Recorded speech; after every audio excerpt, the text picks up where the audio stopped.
Ingat kayo sa flight mamaya, ha? Bye. Hi, hi.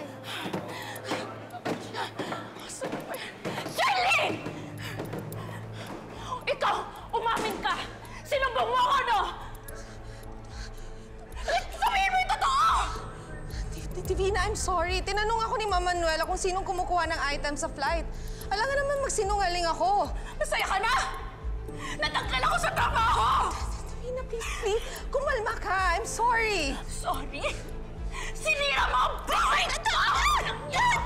Kaya kailan nagigitera ka talaga? Pinatagin kita, sinira mo ang buhay!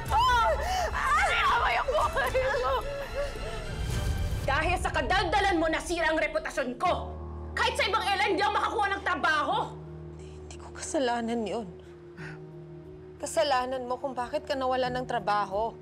Wow! Nagsalita ang Little Miss Perfect? Akala mo kung sino ka? Bakit ka nandito? Ano kaso mo? Syndicated estafa. Pero inosente ako. Oh, sus! Inosente daw siya. Lahat kami dito, inosente, di ba? Tigilan mo ko, Charlene. Estapadora ka. At tandaan mo, dito, ako ang reyna. First class. Ikaw, economy ka lang.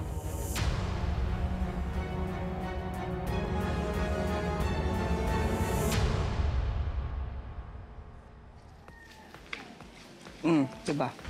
Bakali mo.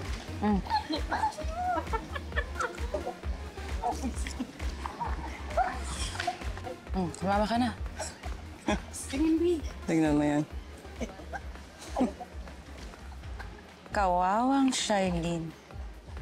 Pero mo mukhang tanga mag-isa. Kawawa nga eh. Ang chismis na damay lang daw yan sa kaso. Wala pa namang piyansa ang syndicated estafa. Buti nga. Karma niya yan. Dahil sa kanya nawalan ako ng trabaho. Tsaka sinabi ko sa'yo, inagaw niya sa akin ang jowa ko. Yung ex mong piloto?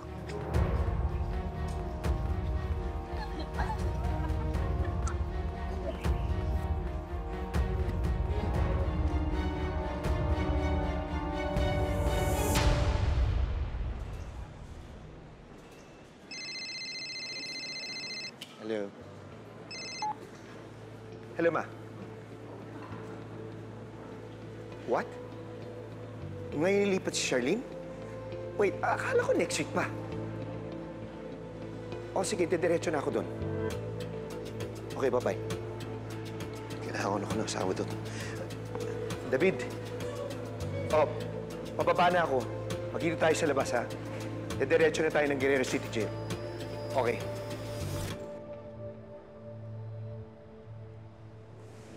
Si Divina? Nandito rin?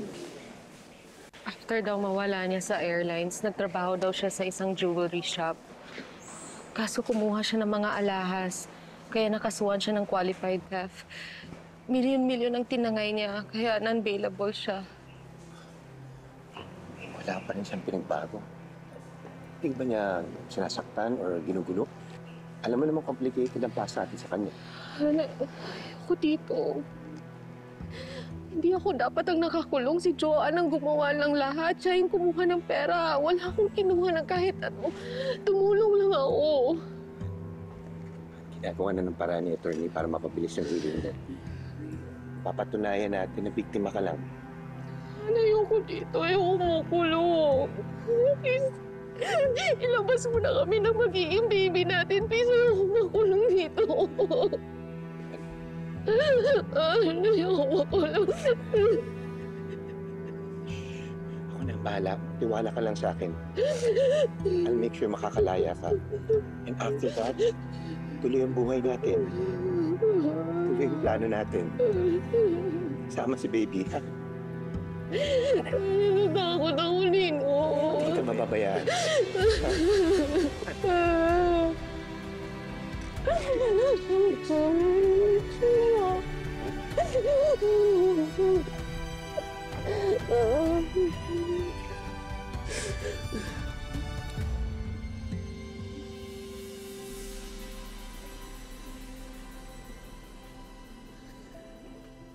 Yun ba yung Raymond? Gwapo at mukhang mayaman, ha? Talagang ikaw pa nakipag-break dyan. Nakipag-break ako sa kanya para habulin niya ako. Para pilitan siya pakasalan ako, hindi para ipagpalit sa iba. In love ka pa dyan?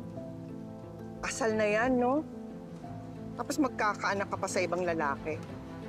Sa lahat ng ex ko, si Raymond yung pinaka-special. Baka iba yung naging buhay ko kung siya yung nakatuluyan ko.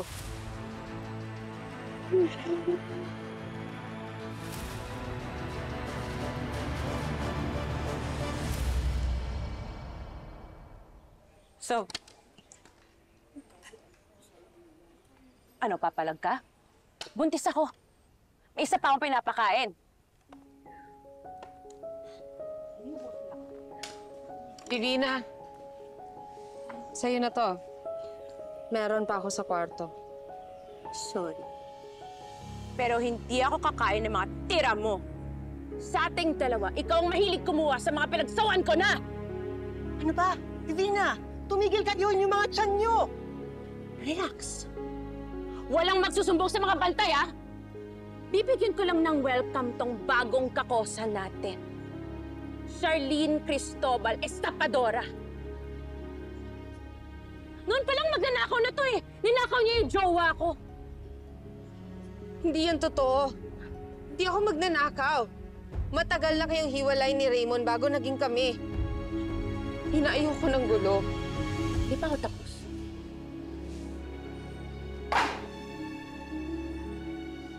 Ayaw mo ng gulo? Eh, ikaw na nga nagsimula ng gulo eh! Sinira mo yung buhay ko, pues sisirain ko ang buhay mo! Divina! Divina! Halika dito! Halika dito! Hawakan mo! Hawakan mo! Tama na! Ano ba? Hoy! Divina! Ang yabang mo, ha?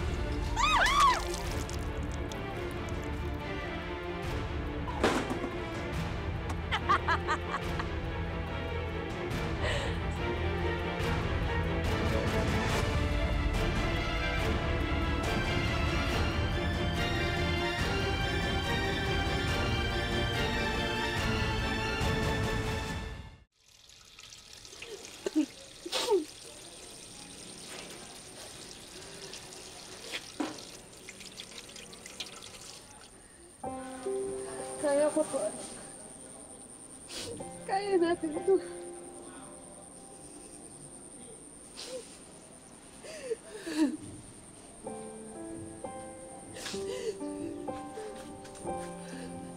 Please, ayoko ng gulo.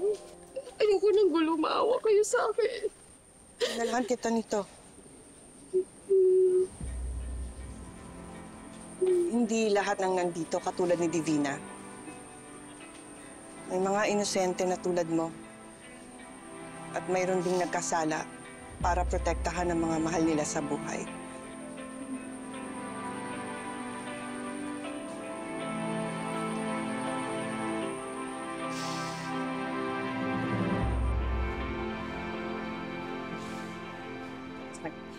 Yung gusto kong pakita sa'yo eh.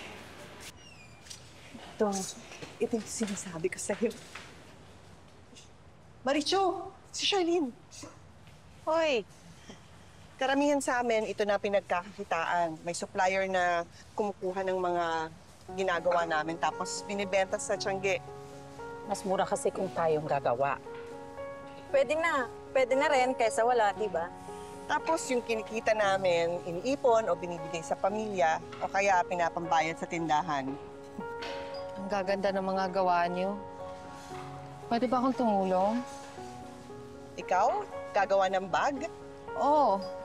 Tinuruan ako ng tita ko kung paano maghabi. Kung okay lang sa inyo, pwede pa akong tumulong? Oo. Sige. Anong gusto mo gawin?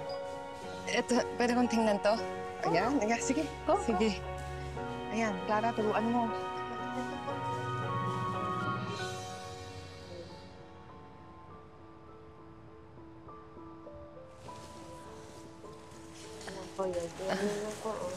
Oo.